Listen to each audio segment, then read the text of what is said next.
नमस्कार साथियों, उम्मीद करता हूँ आप बहुत अच्छे होंगे। देखा जाए कि यूपीएससी के अंतर्गत आरओ के लिए कल सचिव के द्वारा एक जो अनुज्ञप्ति है, विज्ञप्ति जारी कर स्पष्ट कर दिया गया है कि अब वो वक्त है कि अब अपनी ताकत को पूरा साहस के साथ, डिसिप्लिन के साथ और सही दिशा में लगाया जाए। जब तक हम किसी एग्जाम की तैयारी करते हैं, उसकी एक डायरेक्शन नहीं पता होती, उसके कुछ बेस्ट रिसोर्स नहीं पता होते, हमारे पास किस प्रकार से उसकी तैयारी का एक आयाम देना है, तब तक हम अपनी तैयारी को पूर्ण नहीं कर पाते हैं। और जब एग्ज़ाम फॉर्म नोटिफिकेशन आने की संभावना जल्दी ही हो, उसके बाद तो हमारी रणनीति बन जाती है कि हम उस पर व्यापक तरीके से अपनी स्ट्रेटेजी को तैयार करते हुए उसको हम आगे बढ़ना स्टार्टिंग कर देना चाहिए। तो आज हम चर्चा करेंगे किस प्रकार से यूपीपीसीएस के अंतर्गत आरओ की तैयारी की जाए। आरओ के अंतर्गत देखा जाए तो सही तैयारी का सही वक्त क्या है, इस समय सबसे बेस्ट वक्त है। तो आज चर्चा करेंगे फुल स्ट्रेटेजी के बारे में और जानेंगे किस प्रकार से हम लोग चीज़ें कर सकते हैं। जैसा कि आपको ज्ञात है कि ये जो एक विज्ञप्ति है लोक सेवा आयोग के अनुसचिव धर्मेंद्र कुमार त्रिपाठी के माध्यम से यहाँ पे जारी की गई है। इसमें स्पष्ट कर दिया गया है कि समीक्षा अधिकारी आरओ 2023 में 181 वैकेंसी का नोटिफिकेशन जो है माह अक्टूबर 2023 के प्रथम सप्ताह में आ जाएगा। तो यानी अगस्त सितंबर के बाद प्रथम सप्ताह में, उसके बाद एक महीने के आसपास तक आपके फॉर्म भरे जाएंगे। उसके बाद फिर क्या होगा, एग्जाम की भूमिका रहेगी। तो सामान्यतः मान के चलें कि आपकी तैयारी का प्रीलिम्स का जो तैयारी है आरओ का, उसका 3-4 मंथ मान के चल लीजिएगा कि 3-4 मंथ में आप कैसे आयाम दे पाते हैं, ये तुम्हारे पास रणनीति है। लेकिन चुनौती ये बन जाती है कि जब सपना हमारा बिल्कुल कुछ बनने का हो, हमारे साहस का हो, तो वहाँ पे तैयारी भी हमारे पास ऐसी होनी चाहिए कि उसको हम लोग क्लियर कर पाएँ या सफल हो पाएँ। तो इस कड़ी में जिन लोगों को आरओ की तैयारी के लिए माध्यम से जुड़ना है, तो यहाँ पर एक लिंक भी नीचे दिया गया है, उसमें आप ज्वाइन हो सकते हैं। साथ में दिए गए नंबर पर स्पेशल सीटों के माध्यम से मैं कोशिश ये कर रहा हूँ कि जहाँ पर स्पेशल बच्चे जो उनको लगता है कि उनके सपने में ताकत है, उनके जहन में एक प्रकार से सफलता पाने का जुनून है, उनके लिए मैं आपके सामने 100 बच्चों के सापेक्ष में एक ग्रुप बनाकर, एक प्रकार से बैच बनाकर उनके पीछे इंडिविजुअल पॉइंट टू पॉइंट काम किया जाएगा। हमारी टीम आपके साथ काम करेगी। तो यहाँ पर दिए गए नंबर पर आप मैसेज कर सकते हैं और नीचे लिंक दिया गया है डिस्क्रिप्शन में, उस पर आप ज्वाइन हो सकते हैं। तो आइएगा आज की चर्चा को लेकर चलते हैं और जानते हैं आरओ एग्जाम के पैटर्न के बारे में। तो कुछ मूलभूत बातों पर आज आप लोगों से चर्चा करेंगे। बहुत सारे लोगों को इसका स्ट्रक्चर नहीं पता होता, तो सबसे पहले हम इसके स्ट्रक्चर पे चर्चा करेंगे। सबसे मेजर पॉइंट ये रहेगा। सेकेंड पॉइंट की बात करेंगे तो क्या अब आपको स्ट्रेटजी अपनाई जाए, क्या हम स्ट्रेटजी, क्या रणनीति अपनाएं जिससे कि हम इस एग्जाम को बहुत इजी वे में क्वालिफाई कर जाएं। कभी ऐसा ना हो कि एग्जाम टाइम से 10-15-20 दिन पहले आपके दिमाग में दर्द होने लगे कि साहब कुछ दिन और मिल जाते। तो अब दिन मिले हुए हैं, इसका यूटिलाइजेशन करना है। एंड उसके उपरांत जो आपका एक प्लान है वो क्या होना चाहिए, डे बाई डे का प्लान क्या हो, इसको 2 स्लॉट में कैसे कन्वर्ट किया है, उसका मैं 1 बाई 1 करके आपके सामने रिप्रेजेंट करूंगा कि इस दिन तुमको क्या करना है, उस दिन क्या करना है। फिर आपको अब अपनी तैयारी को मैनेजमेंट के रूप में कितने आवर यहाँ पे आवर लेके चलने हैं, और साथ में अब आपको टेस्ट सीरीज कैसे लगानी है, क्या आयाम है। जब भी किसी तैयारी कुछ करते हैं तो पहले उस तैयारी करने से पहले उसके पूरे पैटर्न को समझ लेना चाहिए। इसका मतलब कि आपको आरओ का एक आधार नुमा तैयारी करनी है और ये सफलता का जो एक परचम है वो लहराना है। तो उसके लिए कि आपके पास रिसोर्स हो, क्या स्ट्रेटजी हो, क्या सिलेबस है, क्या पैटर्न है, रणनीतिक इंटरेस्ट कैसे लगाएंगे, उस सारे एंगल से आपको ये रेडी हो जाने चाहिए। जब ये सारे एंगल आपके रेडी हो जाएंगे तो फिर आपकी जो स्पीड है वो ऑटोमेटिकली बढ़ जाएगी, उस दिशा में अग्रसर हो जाएगी, दिशा में सफलता का एक रास्ता होता है। चलिएगा कुछ पॉइंट ऑफ व्यू लेके चलते हैं। अगर हम यहाँ बात करेंगे प्रीलिम्स के बारे में तो थोड़ा सा एक ओवरव्यू है। ये एग्ज़ाम 2 फेजेज में होता है, एक प्रीलिम्स में और एक मेंस में। तो प्रीलिम्स के अंतर्गत पेपर नंबर 1 में आपको यहाँ पे जनरल स्टडीज के 140 क्वेश्चन देखने को मिलेंगे, जो समानतः 7-8 खंडों से होंगे, बताएंगे कहाँ से कितने कितने आते हैं। और ये नंबर कितना 140 होगा, और ये यहाँ पे 120 मिनट में यानी 2 घंटे में आपको करने होंगे। सेकेंड पेपर उसी दिन जनरल हिंदी का होता है, सामान्य हिंदी का, यहाँ पे 60 क्वेश्चन होते हैं और ये भी 60 नंबर के होते हैं और ये भी आपको 60 मिनट में करने होते हैं। यानी अगर हम ये कहें तो आपको यहाँ पे 200 क्वेश्चन जो है 200 नंबर के होते हैं। प्रीलिम्स जो होता है क्वालिफाई पेपर होता है, यानी आपके यहाँ ये नंबर जो है मेंस में यानी कह सकते हैं मेरिट में काउंट नहीं किए जाते हैं, सिर्फ इसलिए लिए गए हैं कि आपका एक छटनी एग्जाम है, जिससे बहुत सारे बच्चों को देखा जाए कि यहाँ पे हिंदी का ज्ञान नहीं है या जीएस का ज्ञान नहीं है, तो उनको वहाँ पे बाहर निकाल दिया जाता है। इस प्रश्न का प्रारूप देखा जाए तो प्रीलिम्स 2 स्ट्रक्चर में हो रहा है, पहले में जीएस और दूसरे में हिंदी। इस बात से आप सहमत होंगे, जान भी चुके होंगे कि 140 क्वेश्चन है यहाँ पर, और यहाँ पे 60 क्वेश्चन है, 200 क्वेश्चन 200 नंबर के। और यहाँ पे कहा जाए तो 3 घंटे का, 2 घंटे में यहाँ पे जीएस का और 1 घंटे में हिंदी का, ये इसका स्ट्रक्चर है। आइएगा इसको डीपली लेके चलते हैं, पहले जनरल स्टडीज के बारे में समझने का प्रयास करते हैं कि ये इसमें से क्या क्या आता है और कितना कितना आता है। ये आपका एक सिनेरियो बन जाना चाहिए। अगर हम इसके सापेक्ष में बात करेंगे तो ये प्रीलिम्स का सिलेबस दिया है, पाठ्यक्रम दिया है, मैं डायरेक्टली उसी पाठ्यक्रम को लेकर आया हूँ जो आयोग ने दिया है, उसको भी प्रिंटेड फॉर्मेट में हम लोग अलग से देखेंगे। तो ये सामान्य ढंग का 140 क्वेश्चन है। कैसे प्रश्न आएंगे, यहाँ पे आपको ऑब्जेक्टिव है, यानी यहाँ सब्जेक्टिव नहीं है, यहाँ टिक करना है। यहाँ आपको 4 ऑप्शन दिए जाएंगे, उसको टिक करना है कौन सा इसमें ठीक है। उसके उपरांत हिंदी की देखा जाए तो यहाँ पे ये भी प्रश्न कैसे होंगे, ऑब्जेक्टिव होंगे और सामान्य ज्ञान से लेके होंगे, यानी यहाँ पे 6 आपको 60 प्रश्न दिए जाएंगे, 60 नंबर में, 60 ही मिनट में आपको करने हैं। तो ये 6 पॉइंट ऐसे हैं जहाँ पर विलोम शब्द है, वाक्य एवं वर्तनी है, अनेक शब्दों के लिए एक शब्द है, तत्सम तद्भव है, विशेषज्ञ विशेषण है, पर्यायवाची है। तो यानी 10 शब्द ही आएंगे, 10 शब्द आएंगे कुल मिला के। ये एक डाटा है जो जीएस के फर्स्ट पेपर में, जिसको सामान्य ढंग का फर्स्ट पेपर कह सकते हैं, ये हिंदी का पेपर कह सकते हैं। ये भी कितना 160, ये 140, ये इसका आधार है। इसको अगर हम अलग अलग तरीके से डिक्लेरिफाई करें तो प्रीलिम्स के सापेक्ष में लास्ट के कुछ आरओ के पेपर को एनालाइज किया जाए तो सामान्यतः भारतीय इतिहास से 11 प्रश्न देखने को मिलते हैं, भारतीय राष्ट्रतंत्र में 11 प्रश्न, तो जबकि दोनों का पार्ट एक ही है, तो कुल मिला के 20 से 22 प्रश्न जो हैं आपको यहाँ पे हिस्ट्री से देखने को मिलेंगे। भारतीय राज्य व्यवस्था, अर्थव्यवस्था, संस्कृति से 10 क्वेश्चन देखने को मिले हैं। भारत एवं विश्व का भूगोल, प्राकृतिक संसाधन जो है 26 क्वेश्चन देखने को मिले हैं। जनसंख्या, प्रस्की या शहरीकरण जितना भी हो 3 से 4 क्वेश्चन देखने को मिले हैं। भारतीय कृषि, वाणिज्य, व्यापार से 5 क्वेश्चन देखने को मिले हैं। सामान्य विज्ञान से 19 क्वेश्चन देखने को मिले हैं। राष्ट्रीय अंतर्राष्ट्रीय करंट अफेयर जितना भी 21 क्वेश्चन देखने को मिले हैं। सामान्य बुद्धिजीवी जिसको कह सकते हैं रीजनिंग का पार्ट है, इस रीजनिंग के पार्ट से ये 15 क्वेश्चन देखने को मिले हैं। उत्तर प्रदेश की शिक्षा, संस्कृति, कृषि, कुछ यूपी के बारे में विशेष तरीके से कुछ कहा जाए को जो मिसलेनियस वाले प्रश्न होते हैं वो 19 क्वेश्चन देखने को मिले हैं। कुल मिला के 140 क्वेश्चनों में से ये इसका एक स्ट्रक्चर है जो हमें इस तरीके से देखने को लगातार मिलता है। तो अब आपको अपनी तैयारी को उस डायरेक्शन में करना है कि जिस तरीके से देखा जाए कि हमें किस किस का वेटेज कहाँ से। अभी इसके अंदर हम डीपली चलेंगे, जैसे सपोज दैट यहाँ से प्रश्न कहाँ से आते हैं, यहाँ से प्रश्न कहाँ से आते हैं, ये चुनौतीपूर्ण विषय बन जाता है। अगर हिंदी की बात करें तो हिंदी तो स्पष्ट है कि आपको यहाँ 60 क्वेश्चन देखने को मिलेंगे। तो 60 क्वेश्चन का मतलब आप कह सकते हैं कि लगभग कन्फर्म है कि एंथोनियम्स, विलोम शब्द से 6 ही क्वेश्चन, 10 ही यहाँ पे 10 ही क्वेश्चन देखने को मिलेंगे, 10 क्वेश्चन 10 नंबर के। तो कुछ अगर डायरेक्टली स्पष्ट है कि इतने क्वेश्चन आएंगे इतने नंबर के, तो हिंदी का तो कोई स्टैंडर्ड नहीं है। अब चुनौती ये बन जाती है सर कि यदि हम लास्ट ईयर के ट्रेंड को समझने का प्रयास करें तो यहाँ पे कितने हमें अपना कितना वेटेज रखना है। अगर हम प्रीलिम्स के सापेक्ष में जाएं तो आपने एक फिल्म बनाई होगी सर, यहाँ पे प्रीलिम्स आरओ का 2 पेपरों पे डिपेंड करता है, जहाँ पे 140 क्वेश्चन जीएस का और 60 क्वेश्चन हिंदी का, कुल मिला के 200 क्वेश्चन 200 नंबर का हुआ। ये पेपर जो है दोनों ही पेपर अलग अलग तरीके से आयोजित किए जाते हैं। तो लास्ट ईयर की जो मेरिट अनुमानित किया जाए तो लगभग 125 से 130 के बीच में रहने की संभावना रहती है। तो 120 मान के चलते हैं अगर हम लोग बात करें। तो आप सोचिएगा कि यहाँ पे कितने नंबर लेके आ जाएंगे हिंदी में। तो आपका एक टारगेट होना चाहिए कि हिंदी में हद से हद 50 प्लस तो यहाँ आना ही चाहिए। 55 हो जाए तो अच्छी बात है, 51 हो जाए तो अच्छी बात है, लेकिन यहाँ पे जो 6 टॉपिक हैं हिंदी के उनको इतने व्यापक तरीके से आयाम से पढ़ लेना है कि वहाँ पे लगभग 60 में से 50 क्वेश्चन अगर सही हैं तो मान के चलें कि आपके प्रीलिम्स क्वालिफाई करने की भूमिका बेहतर हो जाएगी। इसीलिए यहाँ पे 50 प्लस का टारगेट तो सेट करना है। तो आपको ये तय करना है कि विलोम शब्द, अनेकार्थी, पर्यायवाची, इनको किस तरीके से एक बेहतर तरीके से पढ़ने का प्रयास करना है। कुछ लास्ट ईयर के क्वेश्चन को देखना है, कुछ एडवांस के क्वेश्चनों को देखना है, कुछ ऐसे क्वेश्चनों को देखना है कि जो मूलभूत तरीके सिलेबस के अकॉर्डिंग है। तो यहाँ हमें टारगेट सेट करना है कि 50 प्लस क्वेश्चन आ जाए।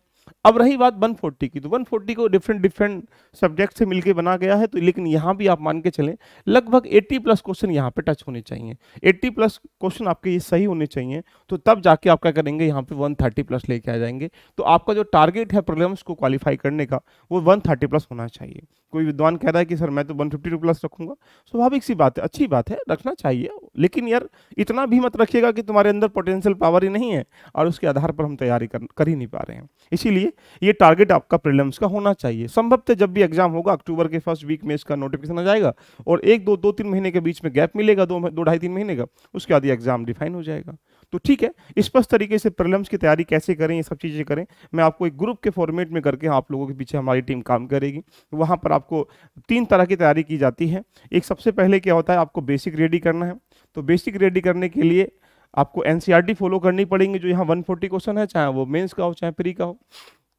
एंड सेकंड, यहाँ पे आपको बेसिक के बाद देखा जाए तो एडवांस रेडी करना पड़ेगा। तो एडवांस के लिए कुछ किताबें जो स्पेसिफाई हैं, जो आरओ के लिए आपको पढ़नी पड़ेंगी, चाहे वो जीएस का पार्ट हो चाहे हिंदी का पार्ट हो, उस पर कमांड कराई जाएगी। और लास्ट पॉइंट है, जो प्रैक्टिस रिवीजन करना है, टेस्ट देने हैं, इस पे काम किया जाएगा। तो ये तैयारी का एक 3 स्ट्रक्चर है जो आपको तैयारी का बेहतर आयाम करना है।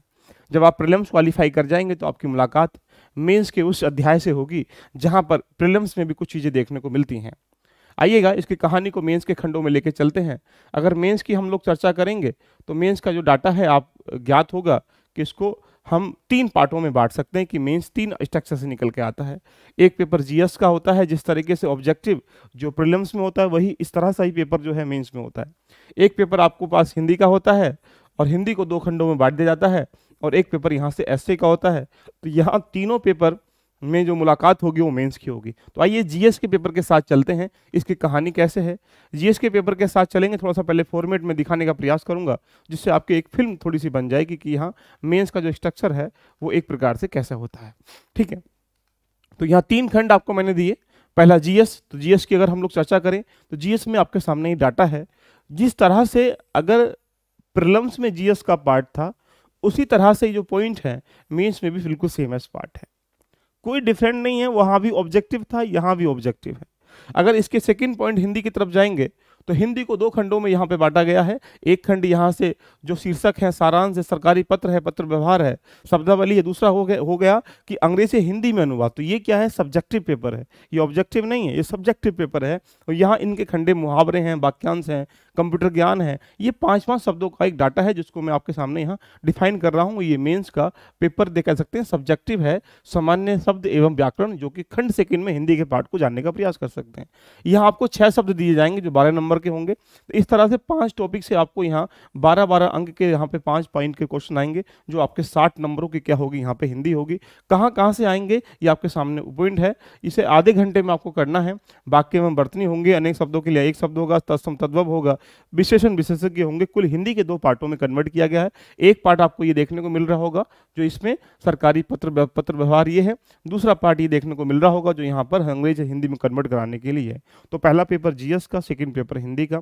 एंड थर्ड पेपर की अगर हम लोग बात करेंगे तो थर्ड पेपर आ जाएगा आपके पास एसए का। एसए की भूमिका 120 नंबर की होती है, जहां पर आपको 3 खंडों से 3 एसए लिखने होते हैं। और ये एसए जो है, पहला खंड क्या है, साहित्य, संस्कृति, सामाजिक क्षेत्र, राजनीतिक क्षेत्र है।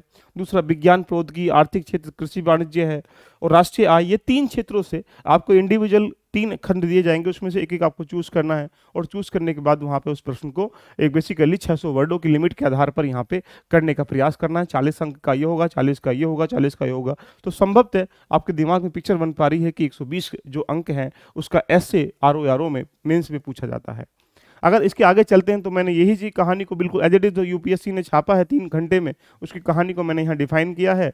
उसके बाद अगर चलेंगे मेंस की मेरिट की सापेक्ष में अगर देखा जाए तो मेंस का कंप्लीट जो एनालिसिस है वो 400 नंबर का बन जाता है। तो यानी मेंस जो है वो 400 नंबर से डिक्लेरिफाई किया जाता है। इसकी कहानी को आपने बेसिकली फॉर्मेट में देखा होगा, राइट। तो आइए हम पूरी कहानी को अगर एक इवेलुएट करें तो देखो मेंस का जो स्ट्रक्चर है वो ये वाला है। पेपर नंबर 1 जनरल स्टडीज के आपके पास 120 क्वेश्चन आएंगे 120 नंबर के 120 मिनट में। तो यानी ये क्या हो गया, जीएस फर्स्ट पेपर हो गया।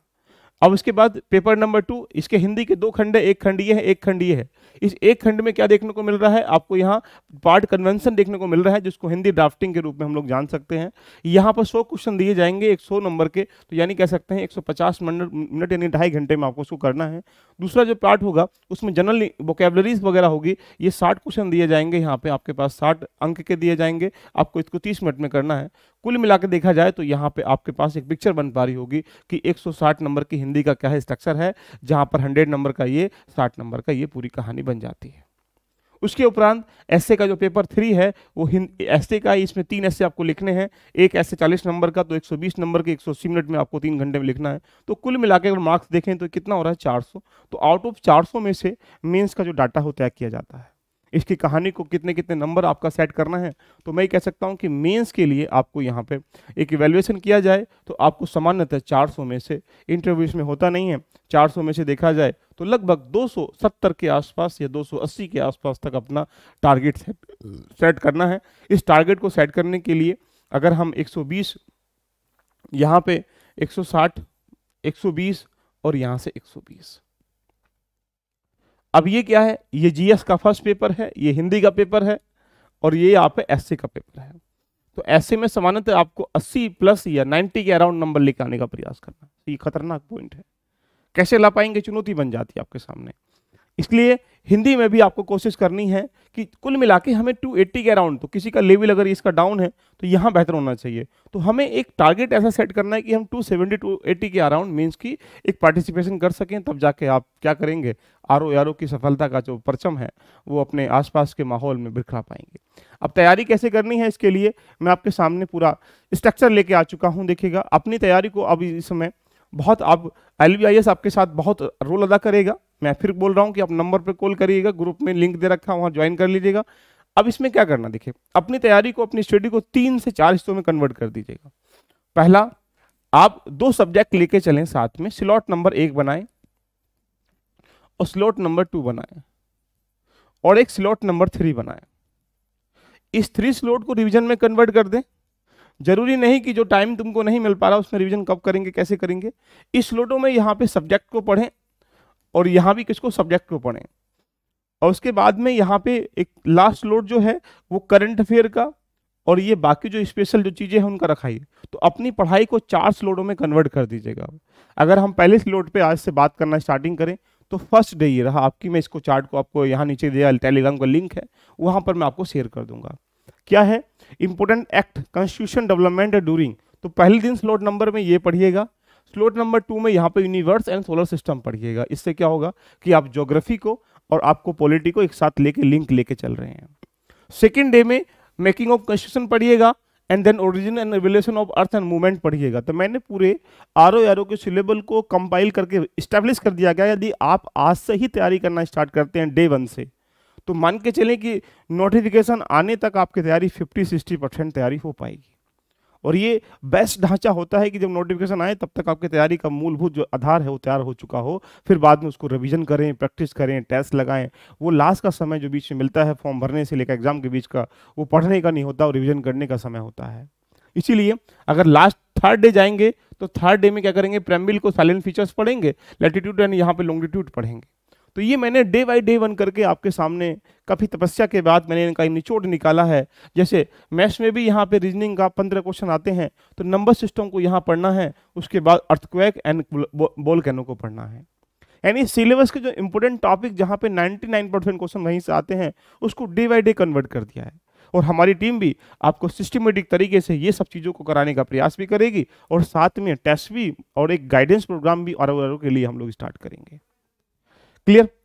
क्वेश्चन नंबर यहाँ पे 7 में जाएंगे तो राइट्स के बारे में, लैंड रिफॉर्म के बारे में है, फैक्टर ऑफ पॉलिनोमियल के बारे में है। तो यानी यहाँ पे डीपीएसपी है, ड्यूटीज वगैरह है, यहाँ पे वैदिक पीरियड एंड महाजनपद है। देखिए तो मैंने यहाँ पे हिस्ट्री को, ज्योग्राफी को, इकोनॉमी को, साइंस को, सबको कंपाइल कर लिया गया है कि उसके मेन टॉपिक कौन कौन से जो एग्जाम के लिए इंपॉर्टेंट है। तो ये डे 11 की कहानी चल रही है, डे 12 की चल रही है, डे 13 की, डे 14 की, डे 16 की। इस तरीके से डे बाय डे करके आपके सामने एक टारगेट सेट कर दिया गया कि आपको ये करना है।